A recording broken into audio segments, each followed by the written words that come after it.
Olá, povo de Deus. Muitas vezes no mundo de hoje nós queremos combater tanto da forma errada, como os inimigos, entre aspas, errados, e com as armas erradas. Às vezes alguém que tem se deixado ser usado pelo inimigo, nós olhamos essa pessoa como alguém que deve ser combatida por nós e como que devemos afrontá-la. Muitas vezes não. Cada caso vai ser um caso, né? Muitas vezes o seu pai, a sua mãe, um amigo seu, um parente, um colega, um patrão, um cliente, ele é uma pessoa que deixa o inimigo usá-lo. Mas qual deve ser o nosso desejo? É que essa pessoa vá para o inferno, que ela se acabe, que ela morra? Não. Às vezes a nossa indignação de como está o Brasil, de como está a situação da nação, nos leva a esquecer também os princípios básicos do cristianismo, que não é um amor light, fresco, claro, mas é um amor verdadeiro. E aquilo que nós devemos querer para aqueles que lutam contra a fé é que de fato eles se convertam. E para isso é necessário a busca da verdade. Nós precisamos buscar a fundo esse encontro com Cristo, que é a verdade, e cada vez mais a luz da fé vá nos iluminando e a gente possa alcançar também esses irmãos que estão nas trevas do engano, da soberba, da mentira, da escravidão ao demônio.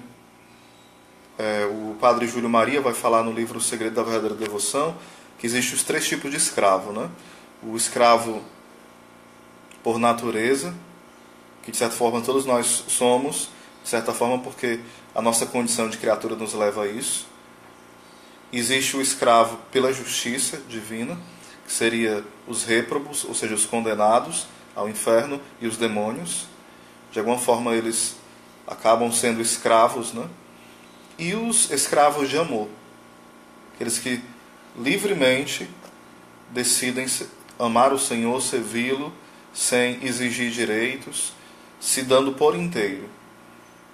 O pior é que, infelizmente hoje, as pessoas optam em serem escravas do demônio, escravas muitas vezes da sua própria maldade, da sua própria ambição, dos seus próprios deleites pessoais, e muitas vezes não querem unir a sua liberdade àquele que nos dá a verdadeira liberdade.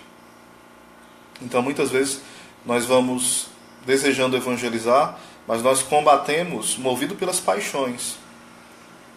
Muitas vezes tem aquela pessoa que fala um monte de abobrinha, de besteira contra a fé, e nós queremos combater da mesma forma, falando abobrinha e besteira. Não.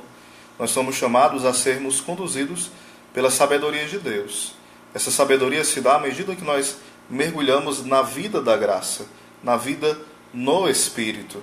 E para isso nós temos os dons infusos e precisamos alimentá-los por uma vida ascética, uma vida virtuosa, uma vida espiritual sólida, profunda e não superficial. Então é preciso muita atenção da nossa parte nesses pontos, porque muitas vezes nós vemos os crimes acontecerem, os roubos, as corrupções, e a nossa primeira ideia é combater as coisas somente coletivas, abraçando nosso amigo Jefferson. E nós não somos chamados a combater só aquilo que é coletivo, mas combater primeiro a maldade que há dentro de nós.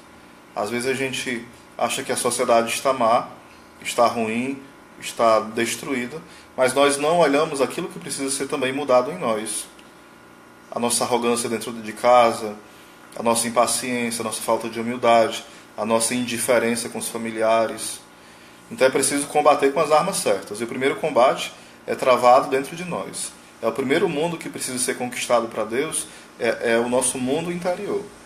Daí nós podemos ajudar outros a também ir se encontrando, né, nessa dimensão, né, de ver que está errado, ver que precisa melhorar, ver que precisa dar passos na maturidade espiritual e humana. Mas o que nós vemos hoje é o seguinte: todo mundo reclamando, né, porque está liso, porque não tem dinheiro, porque o país é corrupto, e nós continuamos nos corrompendo.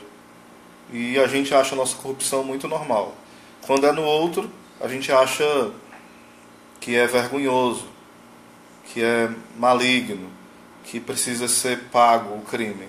Mas quando somos nós roubamos no peso daquilo que vai vender, nós roubamos no preço de alguma coisa, roubamos em uma vantagem que podemos ter, furando as filas de um hospital, furando as filas talvez da chance de obter um emprego, puxando o tapete do outro, mas nós achamos que isso é normal. Até porque ladrão que rouba ladrão, como fala o ditado, merece 100 anos de perdão, né? Mas são ditados muito paganizados, que joga no lixo, que joga na privada os valores, né? E muitas vezes nós somos assim. Quando é para o outro, a gente exige muito. Quando é para nós sempre relativizamos as coisas. Nós exigimos muito do outro e muito pouco de nós mesmos. Esse é o grande perigo. Então, o primeiro combate que deve existir é contra o homem velho que há em nós. As nossas inclinações de querer fazer sempre a nossa vontade, nem sempre essa vontade é tão boa. Às vezes ela é muito interesseira em interesses que não são interesses que nos fazem pessoas mais santas, melhores, mais maduras, mas interesses que só nos transformam e nos assemelham aos animais ou aos demônios algumas vezes. Como fala Santa Teresa de Ávila, quando o homem não reza e não medita, ele se assemelha com o tempo aos demônios ou aos animais. Bom dia também à nossa amiga Fatinha Falcão. Então que Deus abençoe o dia de vocês, que nós possamos pensar. Vale a pena eu estar alimentando ódio? Claro que não, né? Vale a pena eu estar enganando a mim mesmo, vivendo uma vida medíocre? Também não. Vamos combater a nós mesmos, vamos combater o pensamento mundano, vamos combater o demônio, mas com as armas certas. Uma das armas é a vida de oração, a outra arma é a confissão e a Eucaristia, os sacramentos de modo geral e os sacramentais. Um abraço aí para a Fatinha Falcão, tá bom? Vocês se liguem no Clube da Paz de segunda a sexta, de 7 às 9 na 91.7. Todo dia, né? Aqui de segunda a sexta. Um grande abraço aí para todos que estão ligadinhos pelo Facebook. Mais tarde tem mais live, tá bom? Sobre esses assuntos e mais outros. Amanhã, como é dia da independência, entre aspas, eu vou estar falando um pouco sobre a situação política e a situação cultural do Brasil. Talvez ainda hoje um pouco. Um abraço, shalom.